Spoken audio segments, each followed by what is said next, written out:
ransomware, fui infectado. E agora?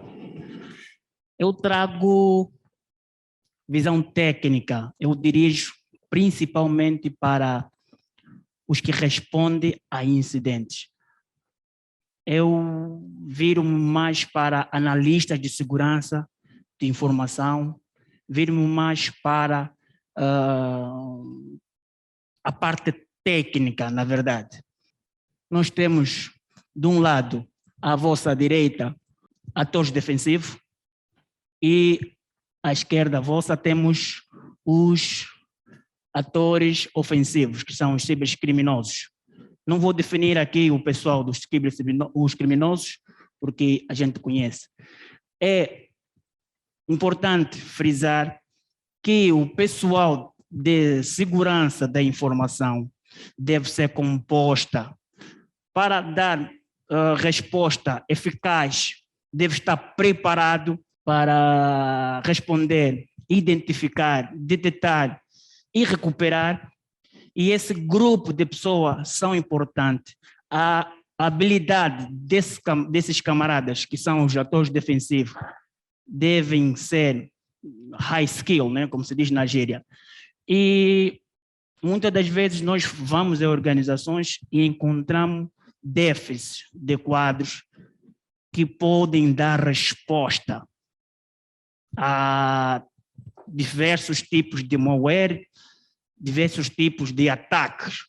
Por quê? Porque muitas das vezes as organizações não têm um formato certo. E é nessa vertente que eu proponho a vossa análise. No lado dos atores defensivos, nós temos analista de inteligências de ameaças, também temos analista de infraestruturas, nós temos analista de segurança, que são os Red Team e Blue Teams. E algumas funções eu também desenhei aí, que os analistas de inteligência de ameaça são aquelas pessoas que vão fazer a caça, sendo elas de forma externa ou de formas internas. De formas externas, estamos a falar do processo de OSINT, que é a colheita de informação, a colheita de inteligência nas plataformas open source e saber as táticas e técnicas e procedimentos que os hackers usam. Na parte interna, então, eles vão buscar os indicadores de comprometimentos. Temos o indicador de comprometimentos e temos indicadores de ataques. Alguns ataques ainda não ocorreram e tem ataques que já ocorreram dentro da organização. Analistas de infraestrutura são o pessoal que a gente hoje chama de fazem rede, fazem networks, fazem acompanhamento dos usuários, fazem o acompanhamento dos sistemas, se estão aptos, se não estão down, ou se como é que está a infraestrutura em si. E depois temos o pessoal, o analista de segurança, que são os que fazem a triagem dos pacotes que entram e que saem. Temos o pessoal que faz o pen test, que vão fazer a avaliação de vulnerabilidades, e também fazem o gestor de atualizações, que é o patch management. Em seguida, ainda temos uma outra linha, que são o pessoal vai fazer a análise de malware e também farão auditorias. E esse grupo de atores defensivos, essa composição desse pessoal é, na verdade, a equipa que garante qualquer tipo de incidente. Vão identificar antes, vão prevenir, vão detectar e vão recuperar. Eles trabalham, e muitas das vezes nas organizações, não encontramos um plano de resposta de incidentes, não encontramos um plano de continuação que diz que se a nossa empresa for a trabalhar a meio gás, com deficiência, esse plano vai ajudar a empresa a seguir mais soluções, né? Vai saber com deficiência dar ou seguir a sua meta. Também tem um plano de disaster recovery. Muitas organizações em que eu já estive presente, não tem um plano de resposta. A seguir, falei do grupo. Nosso tema é nosso tema é ransomware. Esse grupo, o que é que vai, de facto, fazer? Para darmos resposta, por favor, o slide seguinte, eu trago 2 cenários em que eu espelho o seguinte: a habilidade de resposta de incidente depende principalmente dos analistas ou do grupo que eu espelhei atrás. Depende também da topologia da rede, depende do estágio e o tipo de malware, ou de ransomware no caso, porque o ransomware são vários. Depende do tipo do ransomware que a empresa enfrenta e depende do ator ofensivo, no caso, e o estágio de progressão deste malware. Eu explico já por quê. Por favor, o slide seguinte. No primeiro slide, ou o primeiro cenário, conseguimos ver como é que está estruturado a rede. É importante que os analistas ou aquele grupo conheça de facto as suas capacidades, quais são os ativos de verdade na nossa rede, como elas devem ou como elas estão devidamente organizadas. Nesse cenário, nós conseguimos ver que temos uma empresa com segmentação, a rede é segmentada e temos ainda redundância. Aqui, quando haver um ataque, aquele grupo que eu já falei anteriormente saberá lidar com a ransomware. Muitas das vezes, a primeira coisa que pensamos quando somos atacados é desconectar a rede do lado de fora. Para ransomware, isso não funciona bem assim. Por quê? Já digo por quê. Porque se a nossa organização depende da parte externa, por exemplo, os bancos, por exemplo, partes financeiras que dependem de feedbacks, precisa que, para a companhia estar presente, precisa de conexão com a internet, e fomos invadidos. Com uma rede dessa, acredito eu que não há tanta necessidade de desconectar a internet. E, aliás, nós perdemos o rastro dos atores que atacaram. O cenário seguinte, ou o cenário B, vê que como está a topologia desta rede. Aqui, os atores ofensivos, com uma ferramenta básica que digo eu, o Kali Linux, ou um Nmap, consegue ver toda a estrutura da rede. E aqui a ransomware pode passar de um lado para o outro sem maior problema. Nós ainda encontramos organizações que não segmentam a rede, que não põem mecanismo de segurança. Encontramos os analistas de segurança que não fazem triagem da informação. O que entra, o que sai, não fazem captura de pacotes, não fazem análise da informação.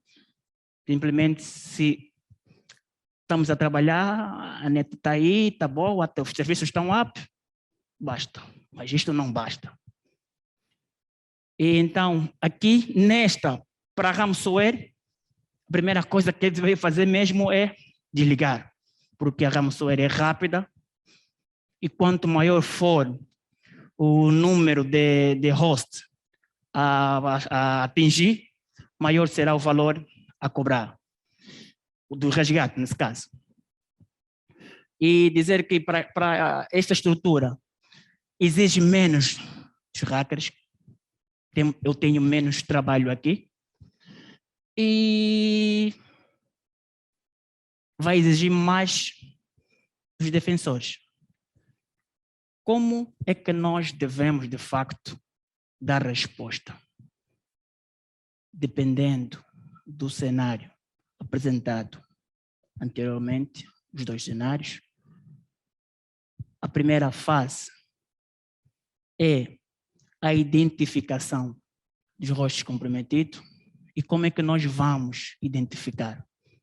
No caso, ransomware, nós temos nas agendas de tarefas, coisas que muitos analistas não fazem.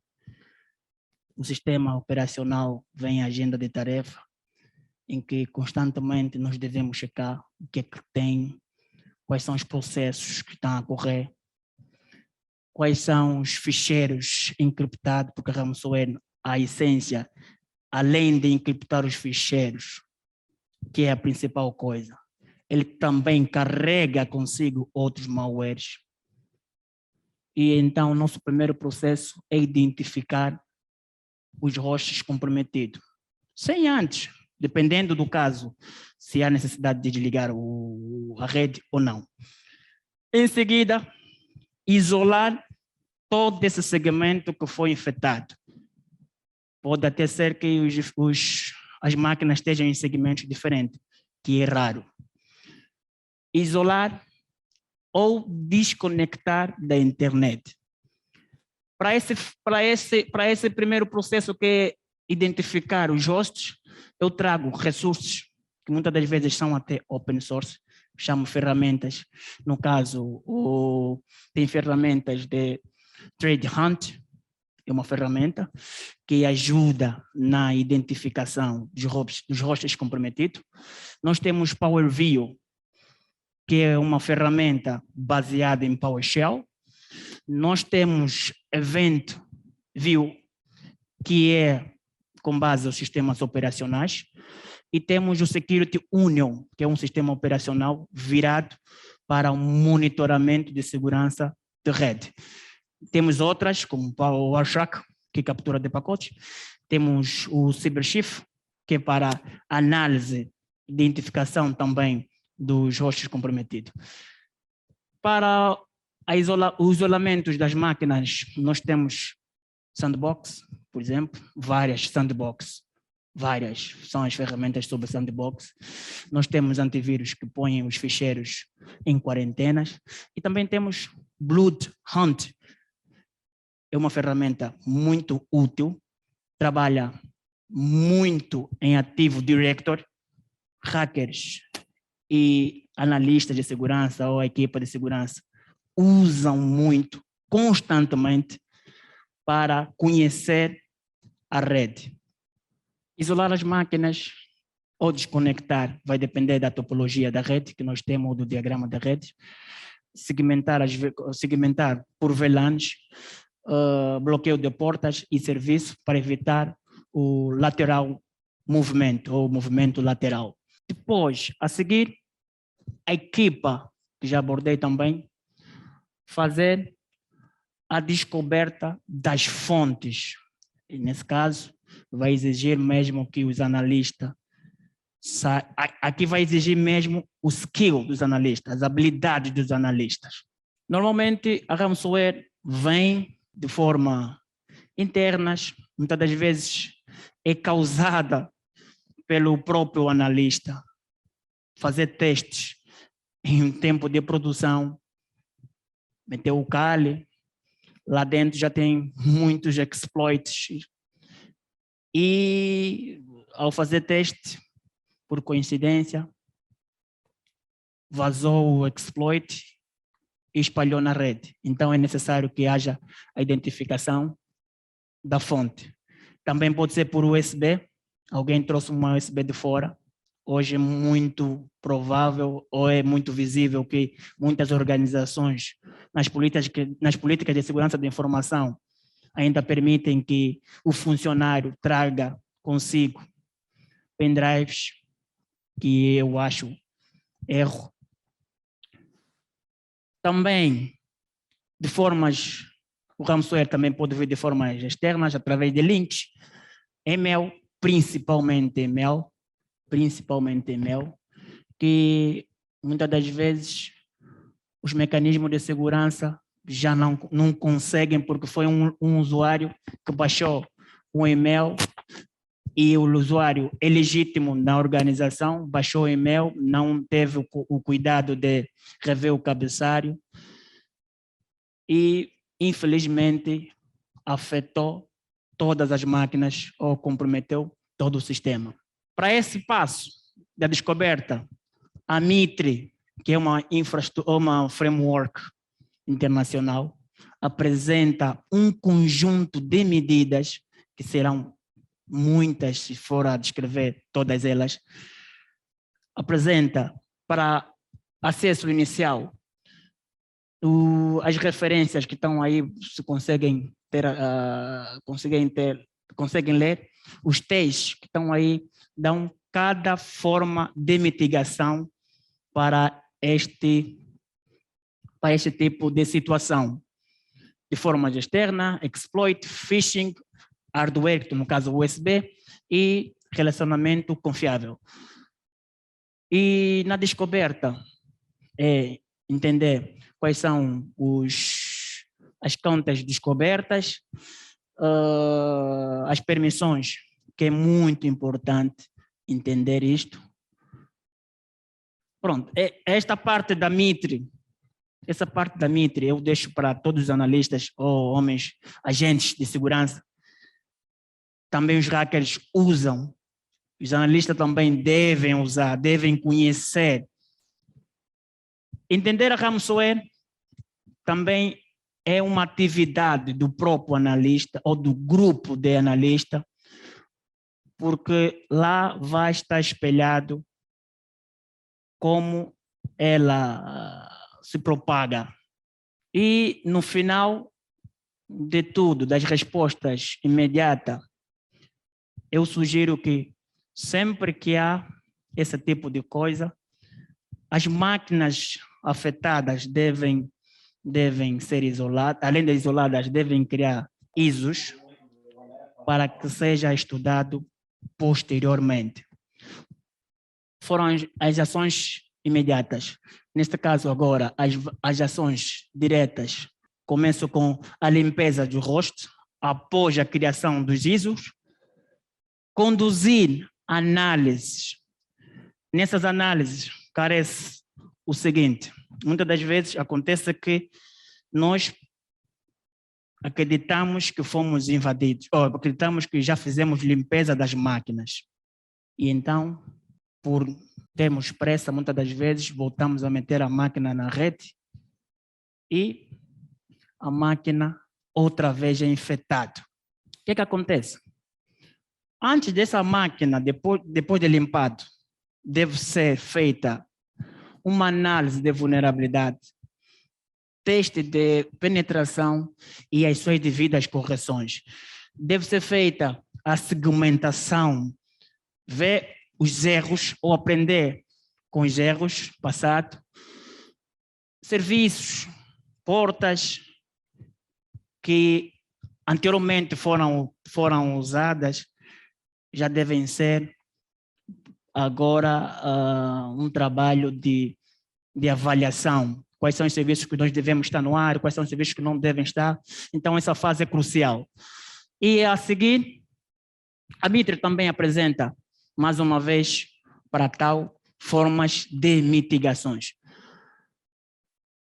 O regresso à normalidade vai depender se a empresa tem o plano de disaster recovery. Em seguida, tirar os apontamentos ou detalhar as lições aprendidas. Para a vossa análise também, futuramente. Hoje, como já disse, encontramos muito déficit de quadros, muito déficit de processos, muito déficit de tecnologias. A equipa de segurança deve ser 24 horas, deve identificar, detectar, proteger e saber recuperar. As atividades deve ser o monitoramento contínuo de eventos da rede, inteligência de ameaça, teste de penetração e vulnerabilidades, gestão de risco, que é a principal coisa, controlos de identidades e acesso, auditorias e conformidades, análise forenses, são das atividades listadas para equipas que vão defender uma estrutura de rede. A Tremp é uma empresa de formação profissional, na qual eu faço parte, e eu tenho todas as condições criadas para treinar pessoal, técnico mesmo, e nós estamos com a Tremp e espero que venham a gostar da Tremp, dê uma visita na Tremp. Nós somos parceiros de muitas empresas internacionais já. E muito obrigado.